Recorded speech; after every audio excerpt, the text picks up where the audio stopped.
Hello everybody! So nandito na naman tayo sa panibagong episode ng AskRex. Itong week na to, napaka-importante kasi marami sa inyo siguro nagtatanong ano to naman tong napapabalita nyo na uplift assistance mula sa ating pamalang nasyonal na in-announce ng ating Pangulo. Marami sa inyo nagtatanong, paano ba kami makakakuha? Para kanino ba yan? Magkano? Saan? So itong episode na to, i-dedicate natin sana sa mga tanong nyo tungkol sa itong FB Live natin, i-dedicate natin to para sa mga katanungan nyo tungkol sa uplift assistance o yung tulong pinansyal para sa mga kababayan natin nitong ongoing na energy emergency. So ngayon, may mga katanungan tayo. Una, galing kay Albert Sebastian, ano po ang uplift assistance? Yung uplift assistance, ito yung nilunsad this week na programa ng ating Pangulo para matulungan ng ating mga mahihirap at yung mga near poor o yung malapit na maging mahirap nating mga kababayan para makakope sila o makasabay sila sa pagtaas ng presyo ng bilihin. Alam niyo yung pagtaas ng presyo ng bilihin, hudyat yan dahil sa kaguluhan sa Middle East. So itong programa na to, may tatlong component kung saan yung una, yung mga 4-piece beneficiaries natin at walang gutong beneficiaries natin makakatanggap ng tig to 2,000 pesos, one time lang this month para madagdagan yung kanilang panggastos sa mga pangunahing bilihin. Yung second naman ay na grupo, yan yung mga tinatawag nating near poor or yung mga mahihirap nating kababayan na hindi naman 4-piece pero kailangan rin ng tulong. So meron tayong mga 2.5 million na pamilya na kabilang dito at sila naman makakatanggap ng tigda 2,000 kada buwan mula July hanggang December at ang nagbigay ng talaan yan yung Philippine Statistics Authority. Hindi po tayo mag-apply kasi kung matatandaan nyo, merong survey na pinatatakbo yung PSA o yung Philippine Statistics Authority hinggil sa estado ng bawat mamamayan natin. Doon ho nang galing yan. So ang mga kabahagi nito ay yung 2.5 million na kabahayan o household na kabilang sa poor pero hindi sila 4-piece. Sila yung mga mamamayan na kumikita ng mga 13,000 kada buwan. Pero hindi nga sila 4-piece kasi wala silang mga anak. So hindi sila mag-qualify sa 4-piece. At yung near poor, ito yung mga mamamayan natin na hindi na matatawag na mahirap, kumikita sila, nagbabayad sila ng buwis, pero hindi sapat. Lalo na sa ganitong mga panahon na tumataas ang presyo ng bilihin, nahihirapan din sila makisabay. So ito ang average na kinikita nito around mga 17,000 pesos. So lahat yan, galing yan sa talaan ng PSA, binigay sa atin yung listahan at lahat sila makakatanggap ng tigda 2,000. Tapos, yung 2,000 na yun, diretso ng, sa first round, manual. Ibig sabihin, pupunta sila sa mga payout center na designated at doon natin ibibigay yung 2,000 nila. Pero para sa susunod na mga buwan hanggang December, i-deposit na sa GCash nila o sa kanilang mga ATM account. So, doon sa manual payout, kinukuha na yung mga detalye ng kanilang mga GCash. Yung pangatlong grupo naman, ito yung mga na-identify ng SSS na low-wage earners. Ibig sabihin yung mga may monthly salary credit na 20,000 na kinikita kada buwan na nagko-contribute kahit once nitong nakalipas na isang taon. Sila naman makakatanggap rin ng tig to 2,000 pesos at i-deposit na lang sa kanilang mga ATM accounts or benefit deposit accounts.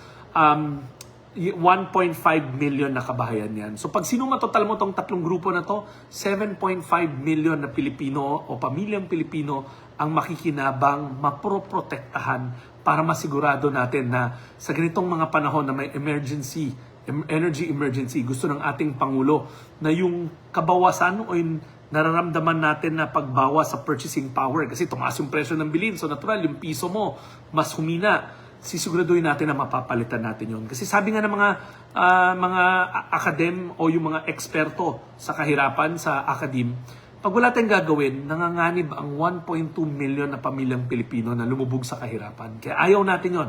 Ayaw ng Pangulo nun. Kaya nilunsad itong uplift assistance. Galing kay Joson Lin.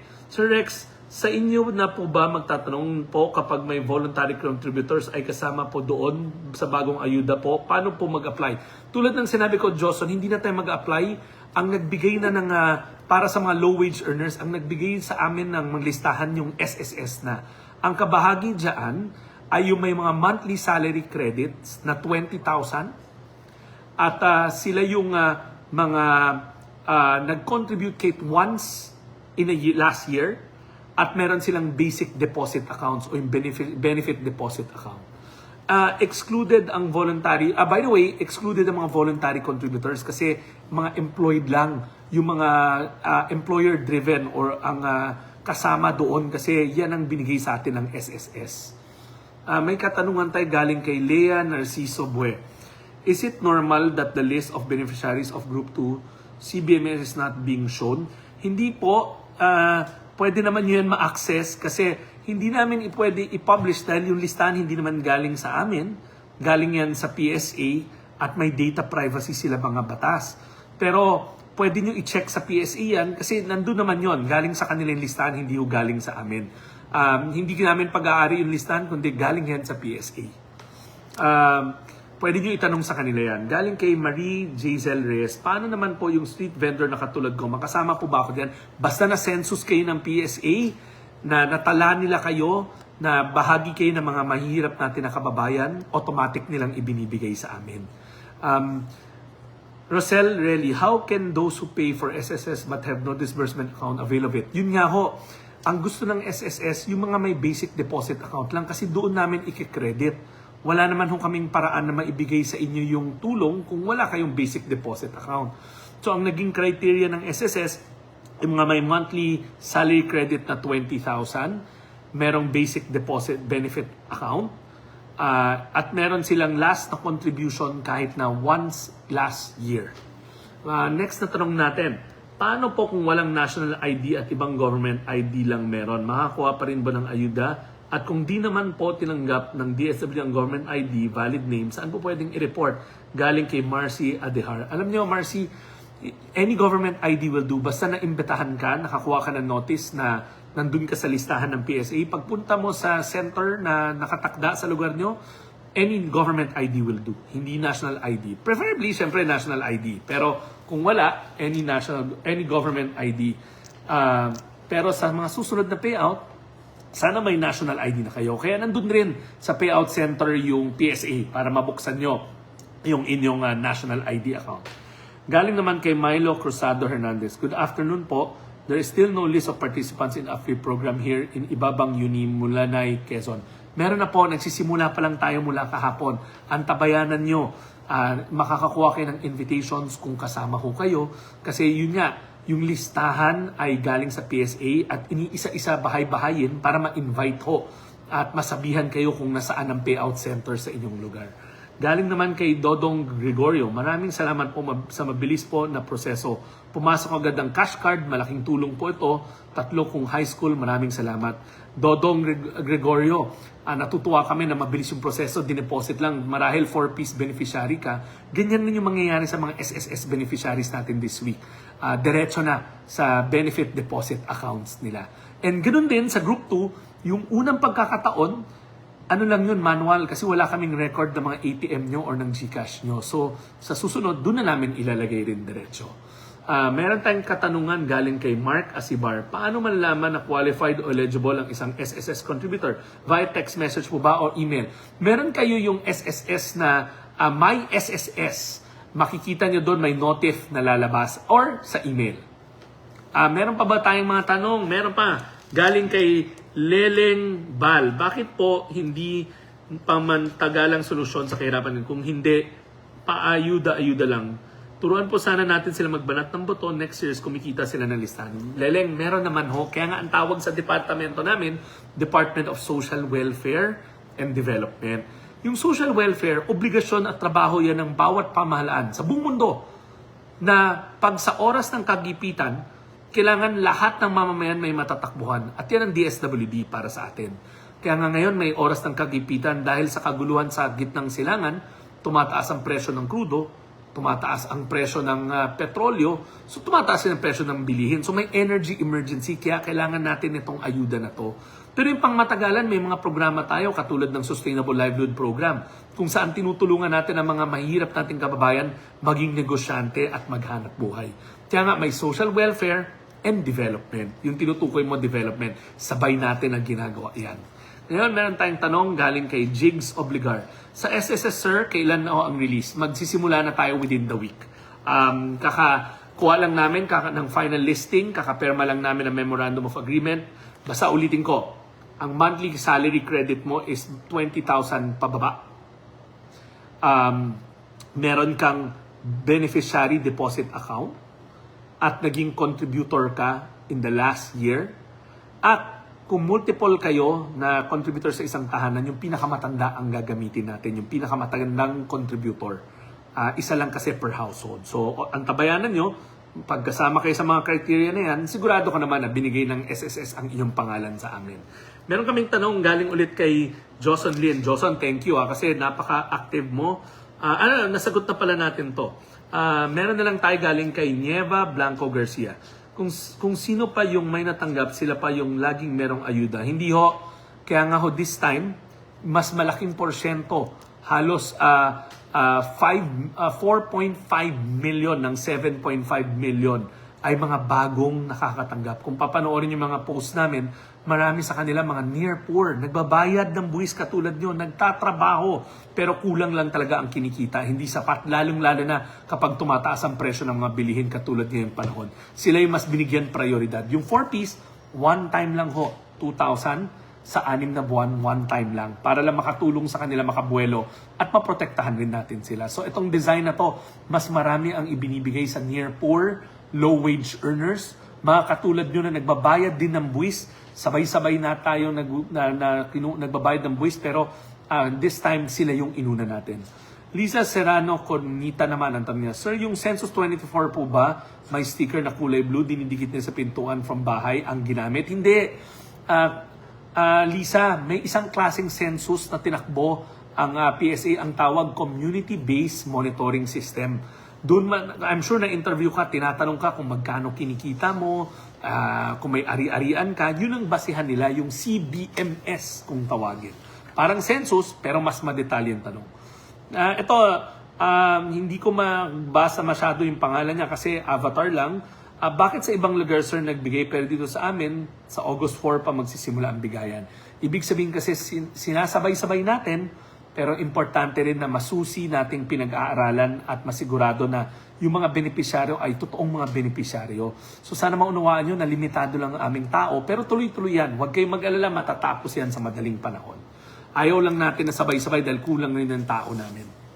Galing naman kay Mila Taneo Coquilla. Ang tanong ko about ng uplift po talaga po bang ma-validate po sa barangay, bakit po dito sa amin sa Matobato, Calbayog, Samar, wala lang po nangyaring validation na samantala. Marami po kaming pwede makasali na poor. Ganito kasimple yan. Mila, hindi barangay ang nag-validate, PSA. Nangyari yung survey na yon noong 2023, last year 2024 lumabas yung resulta. Hindi po yan barangay ang nagpatakbo, hindi ho local government unit, kundi PSA ho sa pamamagitan ng kanilang community-based monitoring system na survey. Meron pa tayong katanungan.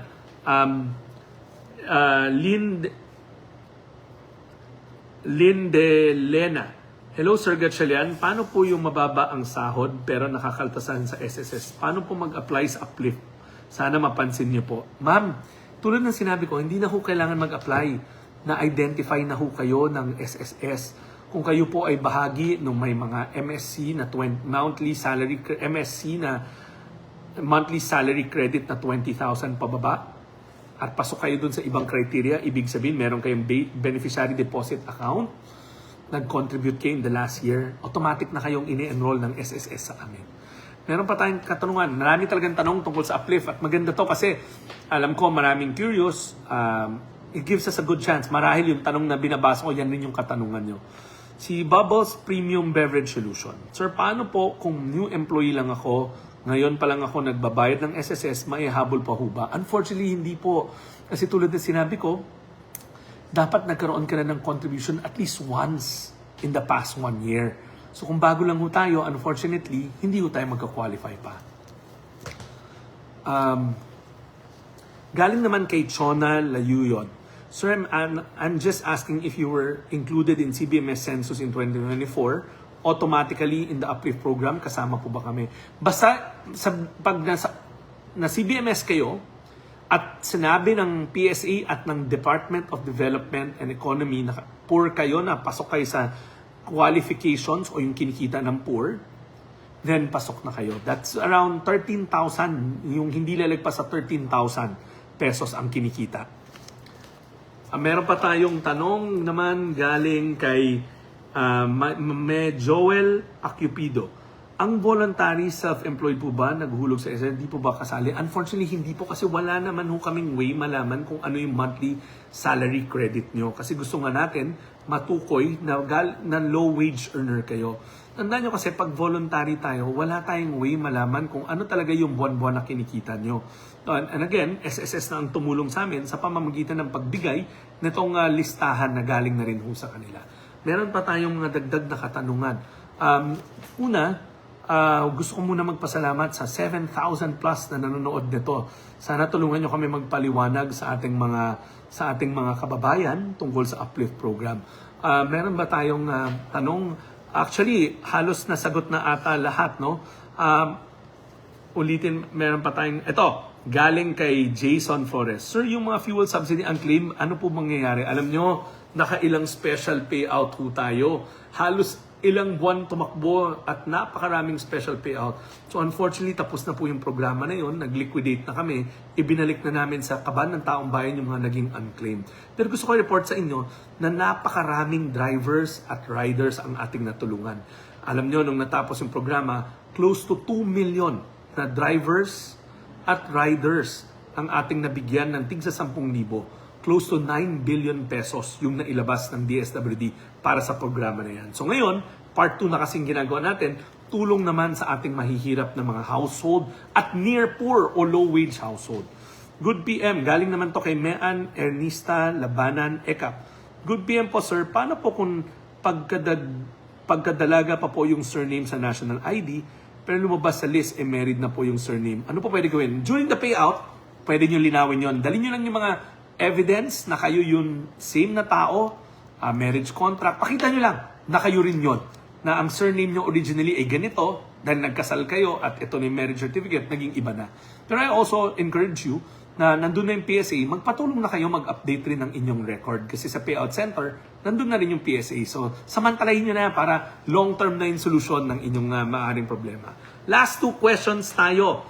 Galing kay JP Bagay. Paano po lumipat ba sa DSWD para guarantee letter? Paano lumapit para sa guarantee letter? Madali lang ho. Pumunta kayo sa official Facebook account ng DSWD. You might check the blue. Kunin nyo ho yung listahan ng office namin. Nakapaskil doon kung saan pinakamalapit. Nandun na rin ang mga requirements na kailan dalhin. Pumunta lang kayo. Tutulungan kayo ng social worker namin. Last question. Galing kay Mercedita Impil. Good PM, sir. Kasali po ba kami sa mga SSS self-employed wide the payment of 756,000 pesos watching Sibugay Province? Ma'am, unfortunately po, hindi ho kasama yung self-employed. Mga employed workers natin to. Kasi nga tulad ng sinabi namin, importante mahanap namin yung low wage earners at nanggaling na ho yun sa SSS. Sila ho tumukoy sino yung mga low wage earners. Sa mga kababayan natin, bago ako magwakas, gusto ko ulit sabihin sa inyo, tamang tulong ang matatanggap nyo sa tamang impormasyon. Para sa karagdagang impormasyon na tama tungkol sa uplift assistance, mag-like at mag-follow lang kayo ng official Facebook account ng DSWD or my own Facebook account. Sisiguraduhin namin na na-update namin kayo lagi tungkol sa progress ng programang ito. Maraming salamat!